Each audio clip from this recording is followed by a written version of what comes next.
bíblica do livro de Atos dos Apóstolos, capítulo 17.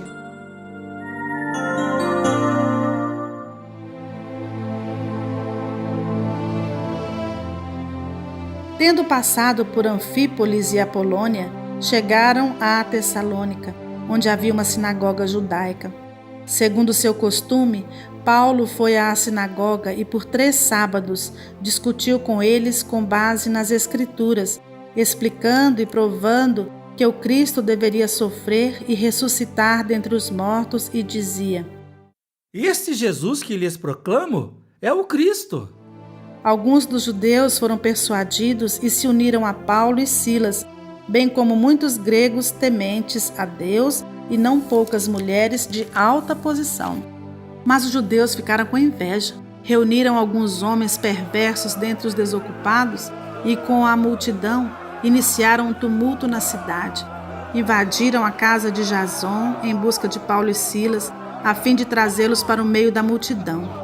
Contudo, não os achando, arrastaram Jason e alguns outros irmãos para diante dos oficiais da cidade, gritando: Esses homens que têm causado alvoroço por todo o mundo, agora chegaram aqui, e Jason os recebeu em sua casa.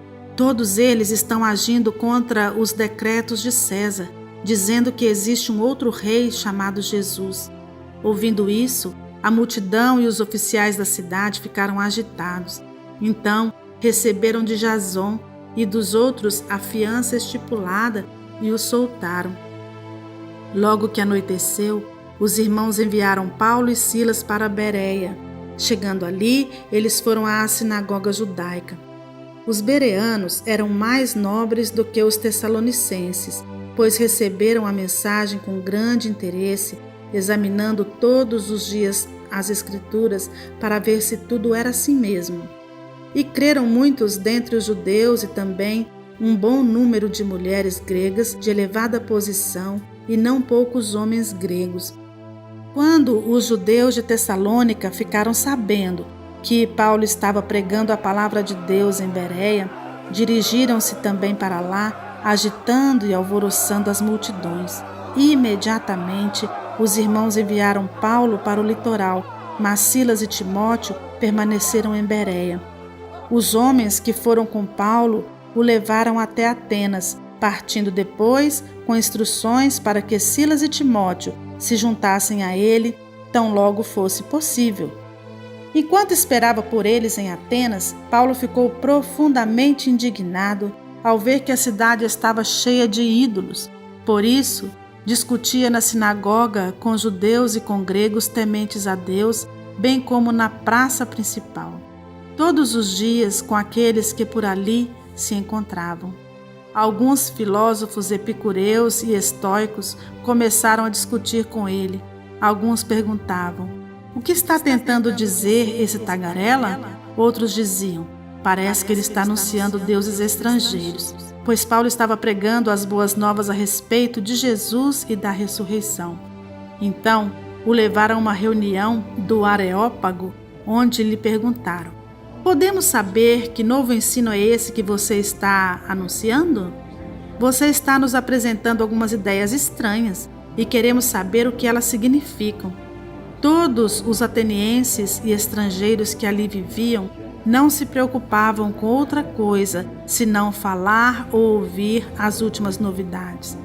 Então Paulo levantou-se na reunião do Areópago e disse: Atenienses, vejo que em todos os aspectos vocês são muito religiosos, pois, andando pela cidade, observei cuidadosamente seus objetos de culto e encontrei até um altar com esta inscrição: ao Deus desconhecido. Ora, o que vocês adoram?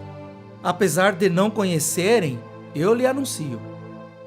O Deus que fez o mundo e tudo o que nele há é o Senhor do céu e da terra, e não habita em santuário feito por mãos humanas. Ele não é servido por mãos de homens, como se necessitasse de algo, porque ele mesmo dá a todos a vida, o fôlego e as demais coisas. De um só fez ele todos os povos, para que povoassem toda a terra, tendo determinados tempos anteriormente estabelecido e os lugares exatos em que deveriam habitar.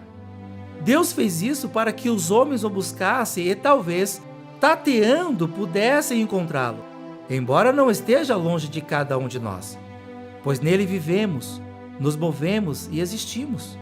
Como disseram alguns dos poetas de vocês, também somos descendentes dele. Assim, visto que somos descendência de Deus, não devemos pensar que a divindade é semelhante a uma escultura de ouro, prata ou pedra, feita pela arte da imaginação do homem. No passado, Deus não levou em conta esta ignorância, mas agora ordena que todos, em todo lugar, se arrependam, pois estabeleceu um dia em que há de julgar o mundo com justiça, por meio do homem que designou, e deu provas disso a todos, ressuscitando-o dentre os mortos.